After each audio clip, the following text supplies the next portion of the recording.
Hello बच्चों। आज मैं आपको डीओई की तरफ से क्लास 10th का जो प्रैक्टिस पेपर मिला है टर्म 2 के लिए वो कराऊंगी। जो हमारे पास यहाँ पर 2 आवर्स का पेपर है और 40 मार्क्स का पेपर है। ठीक है, इसमें टोटल आपके पास 14 क्वेश्चंस हैं जो 3 सेक्शंस में बटे हुए हैं। सेक्शन ए में आपके पास 6 क्वेश्चंस है जो 2 मार्क्स के हैं। सेक्शन बी में आपके पास 4 क्वेश्चंस है जो 3 मार्क्स ईच है, और सेक्शन सी में भी आपके पास 4 ही क्वेश्चंस है, वो भी आपके क्या है 4 मार्क्स ईच है। इसमें 2 क्वेश्चंस आपके केस स्टडी के हैं। ठीक है, चलिए तो आज हम सेक्शन ए स्टार्ट करते हैं अपना। तो सेक्शन ए अगर हम यहाँ देखें तो इंटरनल चॉइस आपको हर सेक्शन में दे रखी है। ठीक है, क्वेश्चन नंबर 1 है आपके पास यहाँ, the curved surface area of a cylinder is 264 metre square and its volume is 924 metre cube. Find the ratio of its height to its diameter. आपको यहाँ पर एक सिलेंडर का CS है और उसकी वॉल्यूम दे रखी है। आपको क्या फाइंड करना है, यहाँ पर हाइट और डायमीटर के बीच की रेशियो बतानी है। ठीक है, तो पहले ऐसा करते हैं, CSA और वॉल्यूम जो हमें दे रखा है ना, इससे R और H निकाल लेते हैं, तभी तो हम रेशियो निकाल पाएंगे R और H और D की। ठीक है, कैसे निकालेंगे देखो। तो क्वेश्चन नंबर 1 अगर हम यहाँ देखें तो CSA ऑफ सिलेंडर हमारे को कितना दे रखा है, वो हमारे को दे रखा है यहाँ पर 264। ठीक है, और वॉल्यूम ऑफ सिलेंडर हमको यहाँ पर क्या दे रखी है, वो हमको यहाँ पर दे रखी है 924। यूनिट देख लेते हैं, मीटर है तो यहाँ लिख देते हैं मीटर स्क्वायर, यहाँ लिख देते हैं मीटर क्यूब। ठीक है ना। अब हम क्या करते हैं, इससे R और H कैसे निकालेंगे। देखो यहाँ पर हमारे पास है वॉल्यूम और CS है, तो ऐसा करो वॉल्यूम ऑफ सिलेंडर अपॉन में CS ऑफ सिलेंडर कर दो। दोनों चीज आपको पता है, क्योंकि तो वॉल्यूम है 924, ये आपके पास 264। वॉल्यूम का फॉर्मूला होता है पाई R स्क्वायर H और CSA का फॉर्मूला होता है 2 पाई R H। ठीक है, ये 924 अपॉन 264 ऐसी है, पाई से पाई कट गया, एक R से एक R कट गया, और देखा जाए तो यहाँ H से H भी कट गया, तो R अपॉन में 2 बचा यहाँ, और यहाँ पर कितना आ जाएगा, इन दोनों को आप कट कर सकते हो। ठीक है, तो अगर आप देखो जो आपके पास ये 924 है, इसको अगर आप कट करो तो ये दोनों पहले तो 4 से 2 से जा रहे हैं, तो इन दोनों को 2 से कट करती हूँ, तो ये यहाँ पर आ जाएगा 462। ठीक है, ऐसी 264 को 2 से कट करूंगी तो 132 आ जाएगा। ठीक है, अब 462 अगर हम देखें 132 की टेबल में नहीं आता, 3.5 पे आता है, तो इसको मैं सीधा सीधा लिख सकती हूँ 3.5। क्लियर है, तो यहाँ से R कितना आ जाएगा, 3.5 इंटू में 2 करूंगी तो कितना आ जाएगा 7 मीटर। चलो R निकल गया। अब CSA में ऐसा करते हैं, जो CSA ऑफ सिलेंडर हमें दे रखा है उसमें हम R पुट कर देंगे तो H आ जाएगा, 2 पाई RH फॉर्मूला होता है। ये आपको दे रखा है 264, इस 2 को ऐसे रहने दो, पाई की जगह 22/7, R की जगह 7, H हमें नहीं पता, इसको इससे कट कर दिया तो H कितना आ जाएगा 264 डिवाइडेड बाय 2 इंटू में 22। तो अब 264 को पहले आप 22 से डिवाइड कर दो, 12 आ जाएगा। अब इसको 2 से कट कर दो, 6 आ जाएगा। H आ गया आपके पास 6 मीटर। आपको क्या बताना था, रेशियो बतानी थी, है ना, किसकी, हाइट और डायामीटर की। तो रेशियो इज इक्वल टू में क्या लिखेंगे, हाइट अपॉन में डायामीटर। डायामीटर का फॉर्मूला क्या होता है, हाइट तो मुझे पता है कि H है, डायामीटर 2R लिख देते हैं क्योंकि 2 इंटू R होता है 6, 2 इंटू में यहाँ 7 आ जाएगा, तो ये 6 अपॉन 14 कट कर दोगे तो 3 और 7, तो 3:7 आपका आंसर। Clear first part. चलिए इसके चॉइस में एक और क्वेश्चन है, वो भी देख लेते हैं। यहाँ आपसे कह रहा है, a 20 metre deep well with radius 7 metre is dug and the earth from digging is evenly spread out to form a platform 22 into 14 metre, find the height of the platform. देखो यहाँ पर एक कुआ है आपके पास, आपने क्या किया, उस कुएं को खोदा, उसमें से जो मिट्टी निकली ना उसका एक प्लेटफॉर्म बना लिया, चबूतरा जिसको हिंदी में हम बोलते हैं। ठीक है, प्लेटफॉर्म जो बना वो क्यूबॉइड शेप का बना, उसकी आपको लेंथ और ब्रेथ तो दे रखी है लेकिन आपको उसकी हाइट नहीं दे रखी है। तो इसका मतलब कैसे निकलेगा, जितना देखो उस वेल की वॉल्यूम होगी उतनी ही उस प्लेटफॉर्म की वॉल्यूम होगी, है ना। तो मैं यहाँ पर ये कह सकती हूँ कि जो मेरे पास वॉल्यूम ऑफ वेल है वो किसके बराबर होगी, वॉल्यूम ऑफ प्लेटफॉर्म के। अब वेल जो है वो आपके पास सिलेंडर के शेप का है, तो वो हो जाएगा पाई R स्क्वायर H। ये हो जाएगा L into B into H, बड़ा ले लिया क्योंकि यहाँ भी H था, पाई की जगह 22/7, R आपके पास यहाँ पर दे ही रखा है 7, और जो था डीप हाइट भी दे रखी है 20, तो 7 इंटू 20 हो जाएगा। ठीक है, और यहाँ पर आपको L इंटू बी दे रखा है 22 इंटू में 14, H आपको निकालना है, इस 7 से इस 7 को कट कर दिया, तो 22 इंटू में इसको इससे इंटू किया 140 आ गया, यहाँ पर नीचे 22 इंटू में 14 लिख दिया है। ठीक है, एच निकालना था तो मैं इसको इस साइड पे ले आई हूँ। क्लियर है, ये इससे कट हो गया। ठीक है, तो अब इसको इससे कट कर दिया 10, तो एच कितना आ गया आपके पास यहाँ पर 10 मीटर। आपको यही निकालना था हाइट ऑफ प्लेटफॉर्म, तो वो आ गई आपकी 10 मीटर। क्लियर।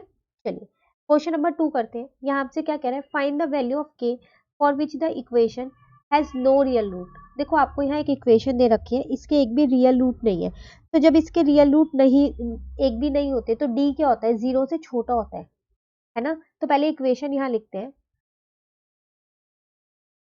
तो वो है एक्स स्क्वायर प्लस यहाँ पर के ब्रैकेट में 2x प्लस के माइनस 1, और यहाँ पर है प्लस का 2 इज इक्वल टू 0। एक बार क्रॉस चेक कर लेते हैं।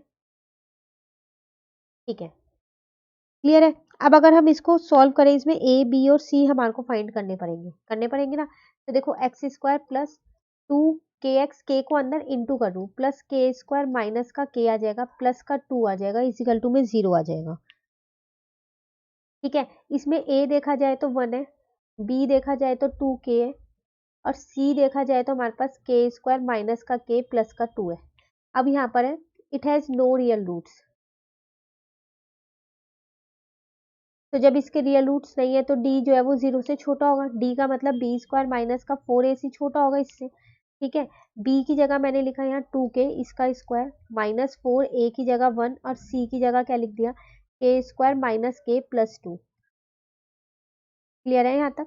उसके बाद अगर हम यहाँ देखें तो 4k स्क्वायर हो जाएगा माइनस का, अब देखो इसको इससे इंटू करोगे 4 आएगा, 4 को अंदर इंटू करूँ, 4k square minus minus plus हो जाएगा 4k, और प्लस माइनस माइनस 4 टू जा 8 हो जाएगा, ये तो आपस में कट गया। तो 4k माइनस का 8 इज इक्वल टू 0 बचा, यहाँ से 4 कॉमन लिया तो k minus 2 is equal to में, इज इक्वल टू नहीं, साइन याद रखना यही वाला लगाना है। ठीक है, अब k माइनस 2 अब उधर ले जाते हैं, तो 2 को उधर ले गए तो k की वैल्यू निकल गई। आपको k की ही तो वैल्यू फाइंड करनी थी, हो गई k की value find. Clear question number 2। चलिए क्वेश्चन नंबर 3 पे आते हैं। कह रहे हैं in figure P Q and R S are two parallel tangents to a circle with centre O and another tangent A B with the point of contact C intersecting PQ at A and RS at B, prove that AB is equals to AD plus BE। देखो यहाँ दो tangents है PQ और RS। ठीक है, अब यहाँ पर एक और टेंजेंट आपने बनाई AB टेंजेंट, वो किससे बनाई है आपने, विथ पॉइंट C। यहाँ पर एक C पॉइंट से एक टेंजेंट बनाई है जो PQ को इंटरसेक्ट कर रहा है A पर, और RS को इंटरसेक्ट कर रहा है B पर। आपको क्या प्रूव करना है कि जो AB आपकी ये वाली जो पूरी लाइन है, ये किसके इक्वल है, AD, ये वाला AD प्लस BE, इसके बराबर, इन दोनों के सम के बराबर है। ये आपको यहाँ पर प्रूव करना है। क्लियर हो गया क्वेश्चन। 3 टेंजेंट है इस क्वेश्चन में। देखो इसे करेंगे कैसे, आपको पता है यहाँ पर कि जो आपके पास AD है वो किसके इक्वल होगा, AC के इक्वल होगा। ठीक है, क्यों, क्योंकि ये A पॉइंट से दो टेंजेंट जा रही है सर्कल के ऊपर, और एक्सटर्नल पॉइंट से जब टेंजेंट बनती है तो वो क्या होती है, इक्वल होती है अकॉर्डिंग टू थ्योरम 10.2। उसी तरीके से फिर आप ये कहोगे कि जो आपका BE है वो किसके इक्वल होगा, BC के। यहाँ लिख देते हैं अकॉर्डिंग टू थ्योरम 10.2। ठीक है ना। अब आपको पता है कि जो AB है वो पूरी क्या है, वो है आपकी AC प्लस का BC, इन दोनों को मिला के तो बनी हुई है AB। अब AC तो AD के इक्वल है, और जो BC है वो BE के इक्वल है, तो आपको यही तो प्रूव करना था कि AB इन दोनों के इक्वल होगा यहाँ पर। तो लो, इन दोनों के सम के इक्वल प्रूव हो गया, हेंस प्रूव, ये आपका आंसर। क्लियर। चलिए नेक्स्ट आ जाते हैं फोर्थ क्वेश्चन पे। यहाँ आपसे क्या कह रहे हैं, in the given figure find the value of L। आपको L की वैल्यू फाइंड करनी है। एक फिगर आपको यहाँ दे रखी है, चैप्टर नंबर 9 का ये क्वेश्चन है। तो अगर आप ध्यान से देखो यहाँ पर, तो आपके पास ये 60 है, ये 90 है, तो ये H है जो आपको निकालना है, ये आपके पास P हो जाएगा, ये B हो जाएगा। तो पंडित बद्री प्रसाद हर हर बोले, आपको H निकालना है और आपको P दे रखा है, तो साइन लगेगा क्योंकि ये साइन का होता है। तो साइन थीटा आपके पास क्या होता है, P अपॉन में H। साइन थीटा मतलब साइन 60 लगाएंगे हम यहाँ पर। P का मतलब क्या हो जाएगा यहाँ पर, P का मतलब यहाँ पर 5 है, और H का मतलब यहाँ पर L है। साइन 60 आपके पास कितना होता है, √3। ठीक है, √3/2 होता है, यहाँ पर आ जाएगा 5 अपॉन में L, तो √3L इज इक्वल टू में 10। L की वैल्यू कितनी आ गई, 10 अपॉन में √3। आप इसको रैशनलाइज कर दो, अपॉन में √3 अपॉन में √3, तो 10 √3 अपॉन में 3, ये आपके पास आंसर आ गया। क्लियर है? चलिए नेक्स्ट क्वेश्चन करते हैं, क्वेश्चन नंबर 5। यहाँ आपसे क्या कह रहा है, find the mean of the children per family from the data given below. आपको एक डेटा दे रखा है, आपको क्या करना है, इसमें मीन निकालना है। तो पहले इस डेटा को आगे बना लेते हैं। तो ये हमारा यहाँ पर एक्स आई हो जाएगा और ये हमारा एफ आई हो जाएगा। तो पहले हम इसको यहाँ पर बना लेते हैं। एक्स आई हमारे पास 1 से लेके 6 तक, तो 1 2 3 4 5 और 6। और एफ आई हमारे पास कितना दे रखा है, वो हमें दे रखा है 5 11 25 12 5 और 2। ठीक है, तो एफ आई एक्स आई निकालते हैं यहाँ पर। तो यहाँ पर तो 5 ही आ जाएगा, यहाँ 22 आ जाएगा, यहाँ पर आपके पास 75 आ जाएगा। सिर्फ इंटू कर दूँ मैं, और कुछ भी नहीं कर रही। ठीक है, ये 75 है तो इसको दोबारा लिख देती हूँ मैं, कहीं आपको कोई दिक्कत हो। तो उसके बाद 4 इंटू में 12 आपके पास 48 आ जाएगा, 5 5 जा 25 आ जाएगा और 6 2 जा 12 आ जाएगा। अब हम क्या करते हैं, एफ आई वाले को टोटल कर लेते हैं। तो जब आप इसको टोटल करोगे तो 5 प्लस 11 16, 16 प्लस 25 41, 41 प्लस 12 53, और 53 में क्या करोगे आप, 7 प्लस कर दोगे तो 60 आ गया। चलो एफ आई एक्स आई को टोटल करेंगे तो 5 में प्लस किया 22, 27, 27 में 75 किया तो 102, देन 48 प्लस किया तो 150, देन 25 प्लस किया तो 175, देन 12 प्लस किया तो 187 आ गया। तो मीन आपके पास क्या होता है, वो आपके पास होता है summation F I x I upon में समेशन एफ आई। ठीक है, तो ये है 187 अपॉन में 60। तो 187 को 60 से डिवाइड कर दो तो आपका आंसर आ जाएगा 3.116। ये आपका अप्रॉक्स में मीन आया है। क्लियर? चलिए उसके बाद इसके साथ चॉइस में एक और क्वेश्चन आपको दे रखा है। यहाँ पर आपसे क्या पूछ रहा है, find the class interval having a class mark 18 and class size 10। आपसे कह रहा है कि क्लास इंटरवल बताओ जिसमें क्लास मार्क जो है वो तो आपका 18 हो, ठीक है, और जो क्लास साइज है वो आपके पास कितना हो, यहाँ पर 10 हो। तो देखो यहाँ पर हमारे को क्लास इंटरवल सी आई निकालने का क्या एक फॉर्मूला होता है कि जो हमारा क्लास मार्क होता है ना, वो बराबर क्या होता है, अपर limit plus lower limit divided by 2 होता है। ये आपको 18 दे रखा है। ठीक है, अब 18 इज इक्वल्स टू में अपर limit plus lower limit divided by 2। तो यहाँ पर इसको इससे इंटू कर देंगे, ये डिवाइड का इधर आके मल्टीप्लाई का हो जाएगा, तो 2 8 16 36 हो जाएगा यहाँ। क्लियर है यहाँ तक? तो 36 इज इक्वल्स टू में आ जाएगा आपके पास upper limit plus lower limit. और एक आपको दे रखा है कि क्लास साइज जो है वो 10 है, इसका मतलब इन दोनों के बीच का डिफरेंस आपको दे रखा है। तो 10 इज इक्वल्स टू में upper limit minus lower limit, क्योंकि क्लास साइज मतलब उनके बीच का डिफरेंस। ठीक है, अब इसको इक्वेशन 1 और इक्वेशन 2 मान के मैं यहाँ पर इसको सॉल्व करूँ तो देखो ये तो कट हो गया आपस में। अब यहाँ आ जाएगा 2 अपर लिमिट, और यहाँ पर इन दोनों को हमने क्या किया, प्लस किया, तो 6 और 3 प्लस 1 4 आ गया। ठीक है, यहाँ से आप अपनी अपर लिमिट निकाल लोगे तो 46 अपॉन 2 इज इक्वल टू में क्या आ गई आपके पास, अपर लिमिट आ गई। तो फाइनली आपके पास अगर देखा जाए तो अपर लिमिट कितनी आ गई है, वो मैं यहाँ लिख रही हूँ। तो अपर लिमिट आपके पास आ गई यहाँ 23। तो अब आपको क्या निकालना था, क्लास इंटरवल। तो क्लास इंटरवल तो निकल गया, दोनों के बीच का गैप था 10 था। तो अपर लिमिट 23 है, तो लोअर लिमिट कितनी होगी 13। तो 13 और 23 ये आपके पास आ गई क्लास इंटरवल। इनके बीच का नंबर देख लो आप, 18 ही है। क्लियर? चलिए नेक्स्ट करते हैं हम यहाँ पर क्वेश्चन नंबर 6 लास्ट है, देन हमारा ये सेक्शन कंप्लीट हो जाएगा। कह रहा है इफ द इक्वेशन, आपको एक इक्वेशन दे रखी है, हैज इक्वल रूट्स, अगर इसके रूट्स इक्वल है तो मतलब डी की वैल्यू यहाँ पर 0 है आपके पास। ठीक है, then show that M Q minus M Q is equal to P N होगा। तो आपको ये शो करना है। तो पहले इस इक्वेशन को लिख लेते हैं। यहाँ पर M square plus N square into में एक्स स्क्वायर है,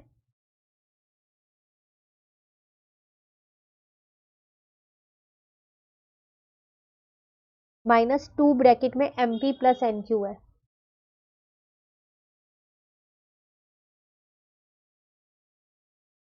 इंटू में एक्स है, प्लस का यहाँ पर है पी स्क्वायर प्लस का Q square is equal to 0। ठीक है, देखा जाए तो यहाँ ए की वैल्यू आपके पास m square plus N square है, बी की वैल्यू आपके पास यहाँ पर है minus 2 m P plus N Q है, और c की वैल्यू आपके पास यहाँ पर p q plus p square plus q square है। अब इट हैज इक्वल रूट्स, इसके रूट्स हमारे पास इक्वल है, तो d इज इक्वल टू 0 होगा। इसका मतलब बी स्क्वायर माइनस का 4ac इज इक्वल टू 0 होगा। ठीक है ना, मैं यहाँ पुट कर रही हूँ। ठीक है, b का मतलब है आपके पास -2 ब्रैकेट में mp प्लस nq का whole square B square -4 a की जगह मैंने लिखा m square plus n square. ठीक है, अब c की जगह लिखा p स्क्वायर प्लस का q square is equal to में 0 ऐसी है। क्लियर है, अब इसको यहाँ पर सॉल्व कर दूं मैं, तो देखो ये स्क्वायर दोनों पे है, तो यहाँ पर सॉल्व कर दूं तो 4 आ जाएगा, यहाँ आ जाएगा mp प्लस nq का होल स्क्वायर -4, अंदर अगर इंटू करूं मैं यहाँ पर तो m स्क्वायर को भी इस ब्रैकेट के साथ इंटू करने वाली हूँ मैं, और n स्क्वायर के साथ भी इस ब्रैकेट को इंटू करने वाली हूँ। ठीक है, इजिकल टू में 0 है। क्लियर है, आइडेंटिटी लगाते हैं इसमें a प्लस बी के होल स्क्वायर की, तो यहाँ आ जाएगा m square P square plus n square Q square plus 2 mp nq। Clear है, यहाँ पर m square P square plus m square Q square plus n square P square plus n square Q square, सिर्फ अंदर into किया और कुछ नहीं किया, इजिकल टू में 0 ऐसी है। ठीक है, अब यहाँ 4 से अंदर इंटू करूँ, 4 m square P square plus 4 n square Q square plus 2 4 जा 8 M P N Q, minus अंदर इंटू कर दूँ तो 4 m square P square minus 4 m square Q square minus 4 n square Q P square, 4 से सिर्फ अंदर into करूँ -4 n square Q square is equal to 0। जो जिससे कट हो रहा है, जैसे कि ये इससे कट हो रहा है, कट कर दिया मैंने, एक ये भी मेरा यहाँ कट हो रहा है, इसको भी कट कर दिया। ठीक है, अभी फाइनली मेरे पास बचा क्या, ये बचा, इनको दूसरी साइड पे ये बचा 8 M P N Q -4 m square Q square -4 n square, यहाँ पर p स्क्वायर है, क्यू स्क्वायर है, ये भी क्यू स्क्वायर ही है।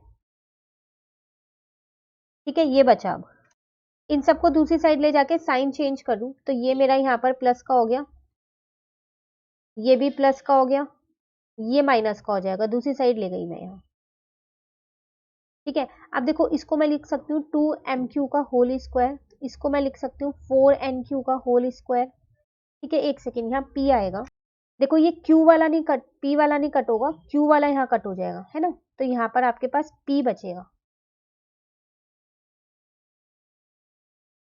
क्लियर है ना, हमने गलती से वो वाला कट कर दिया था।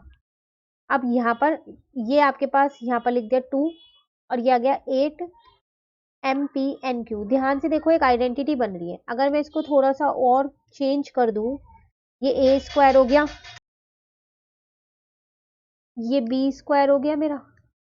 ठीक है, -2ab, 2 यहाँ पर मैंने a की वैल्यू लिख दी, यहाँ पर मैंने b की वैल्यू लिख दी। ठीक है, तो एक आइडेंटिटी बन गई मेरी यहाँ पर, वो क्या बन गई, a माइनस बी का होल स्क्वायर। क्लियर है यहाँ तक। आपको देखो क्वेश्चन में प्रूव क्या करना था, आपको प्रूव करना था कि जो एम क्यू है वो पी एन के बराबर है, एम क्यू। ठीक है, तो ये यहाँ पर क्यू है, पी नहीं है, एक्चुअली पी और क्यू में बहुत कंफ्यूजन रहती है। अब ये स्क्वायर हो गया, तो इसको मैं यहाँ लिख सकती हूँ अब 2mq इज इक्वल टू में 2np, क्योंकि सामने तो 0 है, ये कट गया, तो mq क्या आ गया, np के बराबर। आपको यही प्रूव करना था, तो हेंस प्रूव्ड। तो बिल्कुल ध्यान से करना, n में, m में, p में और q में कई बार कंफ्यूजन हो जाती है। क्लियर है, कंप्लीट हमारा सेक्शन ए। सेक्शन बी हम अपनी नेक्स्ट क्लास में करेंगे। कोई भी डाउट हो आप कमेंट करके पूछ लीजिएगा, और अगर वीडियो अच्छी लगी तो लाइक ज़रूर कीजिएगा और मेरे चैनल को सब्सक्राइब कीजिए। Thank you.